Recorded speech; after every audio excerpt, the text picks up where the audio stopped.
I've heard you say that winning is not what I once thought it was. I have found it to be much more complex than our traditional definitions of success. What's that mean? It comes from when I was younger, just like wanting more stuff, a lot of external stuff, a lot of success, again, things out of your control. I wanted like circumstances and objects. I wanted success thinking of something I could like, the world could give me, the world could give me, the world could give me, rather than something I could give myself. And I look at winning as success. It's kind of one and the same. And there's this awesome quote by, I think, Jim Carrey. And it goes, I wish for the world to realize all of their dreams so that they can realize they don't make them complete. And he's talking about that most people's dreams are very like external, like champions, like they want to win a medal, they win a trophy, want a nice car and all this stuff. Then you get it. And when you have everything, you realize this isn't what I wanted. I don't feel complete right now. And I have the amazing opportunity in my life to have accomplished so many of my dreams and realize that there's still a void missing there. Still a void missing there. Still a void missing there. The more money I get, the more titles I get, the more I get, it's not filling me up more. But then I discovered that over time, like, it's the effort, it's the journey. It's like suffering through times that I don't want to be at the gym or why I want to quit on my diet, and I push myself. And every single moment, every day leading up to the show, and I win all those moments, that's winning. That's like winning in life continuously every day. And through that journey, being able to build my relationships, not sacrifice them for winning, be able to make myself a better person, not a more stressed out, anxious person, all that stuff coming together, I've already won before I have a trophy in my hands. When I stand on stage, I haven't quit on a workout. I haven't quit on a cardio session. My girlfriend still loves me in the background. She doesn't hate me for neglecting her for the last 3 months of prep. I'm like, I won.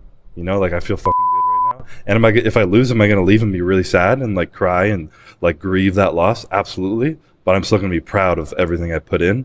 And at the end of the day, that's all I can control. And to me, that's winning. Okay, so that was three-time Mr. Olympia Cbum, aka Chris Bumstead. For those of you who follow bodybuilding, then you know exactly who that is.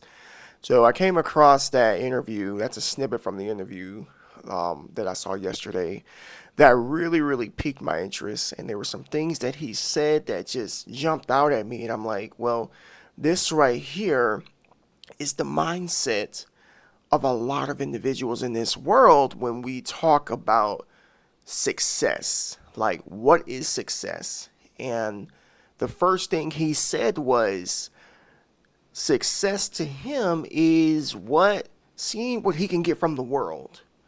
Now, us believers in Christ, we should know that anything in this world is not worth having because it all corrodes. It all is vanity at the end of the day, and it doesn't last. But yet there's a lot of people who are sacrificing themselves, working themselves to death, doing whatever it takes to get lots and lots of money, lots and lots of fame, lots of notoriety. And they keep pursuing these things, trying to fill themselves up. And something that Chris said that hit me again was, I don't feel like I'm being fulfilled. I don't feel that joy. I don't feel. He kept on using the word feel. Like, I don't feel like this is making me happy. All of this money, all of this fame, all of this success is not doing it. And it doesn't fill the void.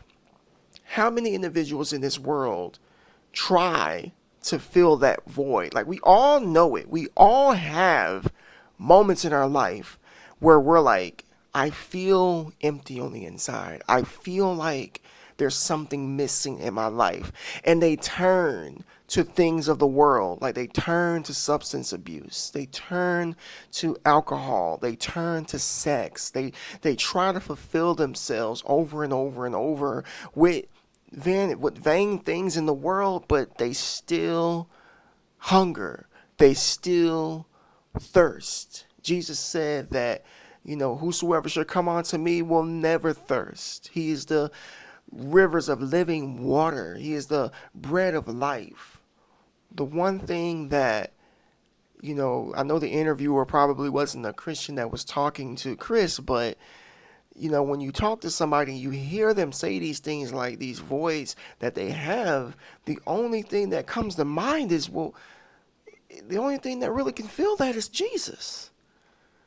But nobody wants to hear that. Nobody wants to talk about Christ. Nobody wants to mention the Lord, of course, because that's when you talk about, oh, keep your religion away from me, and I don't want to talk about these things. I'm going to keep on keeping on and keep doing what I've been doing to find the success that I want, to find the the promised land of my mind. A lot of people have conjured up this idea of success, that if they have millions of dollars, that's going to make them happy.